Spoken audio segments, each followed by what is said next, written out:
Look, this is about getting to the truth. This is about getting answers. Self-governance requires it, and for too long we've been pretending like January 6th didn't happen. President Trump himself said this is a day that we will remember. Remember this forever, and yet it feels like we're trying to forget. So I never expected to be in this position, but because of duty calling to do this and to get to the bottom, I'm committed to doing it. We will go where the facts lead us. We're going to get answers that we need to get because the American people deserve the truth. Then they can decide from there what to think. But right now, when you have these conspiracies that continue to thrive, when you have lies and misinformation that continue to thrive, it is essential for us as members of Congress to get to the answers. So it's an honor to do this. Again, it's not something I was looking forward to or expecting or anything, but there are also moments where you have to do the right thing, and this is it. What do you think about Kevin McCarthy called you a Pelosi Republican? How do you respond to that? Look, it's childish. We're doing big things right now. We're getting to the answers of the worst attack on the Capitol since the War of 1812. You can call me whatever names you want. And I just believe that, look, bottom line, I'm an elected member of Congress. I'm a Republican. Kevin McCarthy is technically my Republican leader.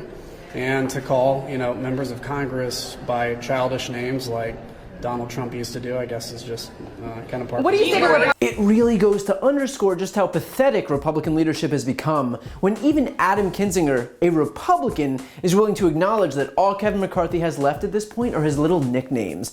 An attack on the U.S. Capitol inspired by the former Republican president, and McCarthy can only manage to do his best Donald Trump impression and toss a little epithet in front of his own members' names.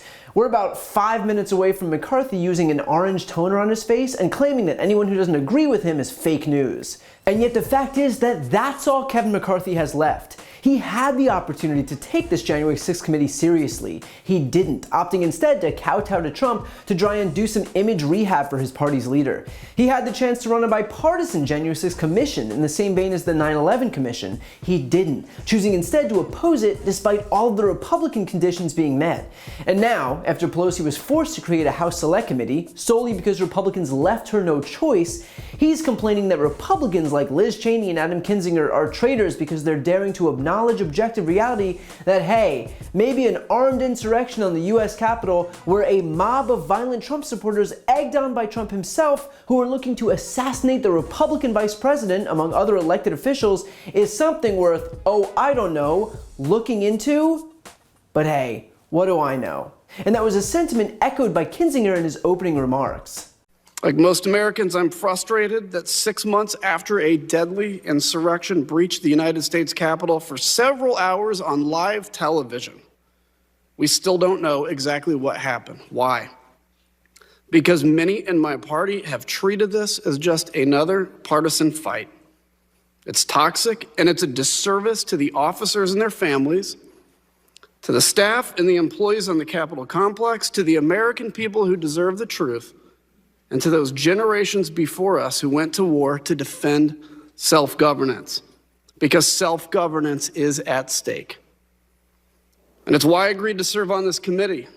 I want to know what happened that day, but more importantly, I want all Americans to be able to trust the work this committee does and get the facts out there free of conspiracy. This cannot continue to be a partisan fight. I'm a Republican, I'm a conservative. But in order to heal from the damage caused that day, we need to call out the facts. It's time to stop the outrage and the conspiracies that fuel the violence and division in this country. And most importantly, we need to reject those that promote it. As a country, it's time to learn from our past mistakes, rebuild stronger so this never happens again, and then we can move onward. You'll have noticed that Kinzinger acknowledges that he's a Republican and a conservative, and that's an important point here, because McCarthy and the rest of the GOP will try and claim that Kinzinger and Cheney and whoever else won't toe Trump's line have left the party. But they didn't leave the party left them. The party left the entire American system of government, and it did it in service of a far-right, self-obsessed, authoritarian conspiracy theorist who'd rather burn down our whole system of government than face the reality that he was rejected at the ballot box. Republicans love to call themselves the party of Lincoln.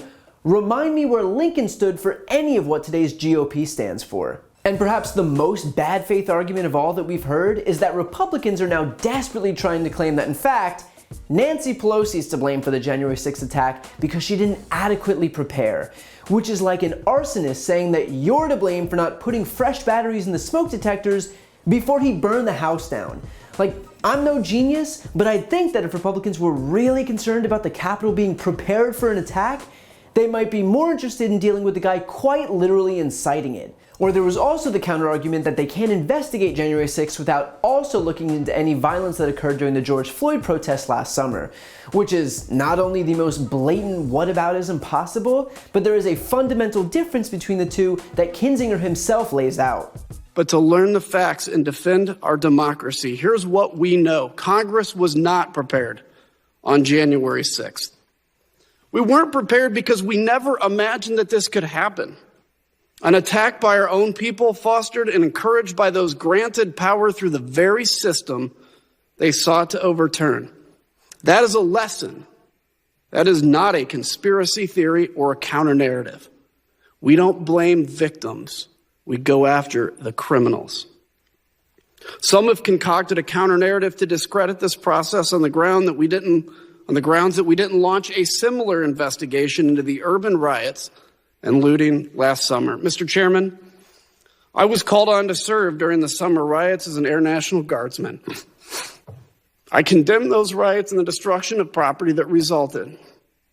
But not once did I ever feel that the future of self-governance was threatened like I did on January 6th. There is a difference between breaking the law and rejecting the rule of law, between a crime, even grave crimes, and a coup. As we begin our work today, I want to call this committee's attention to the oath of office, an oath not to a party, not to an individual, but to the Constitution that represents all Americans.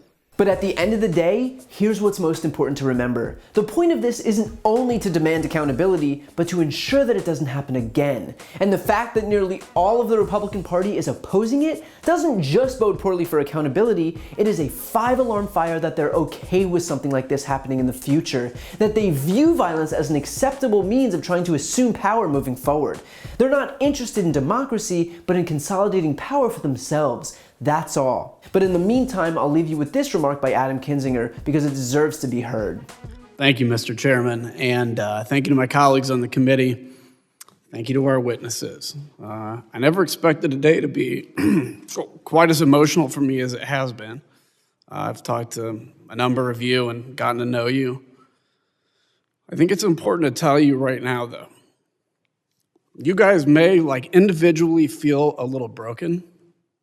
You guys all talk about the effects you have to deal with, and, you talk about the impact of that day. But you guys won.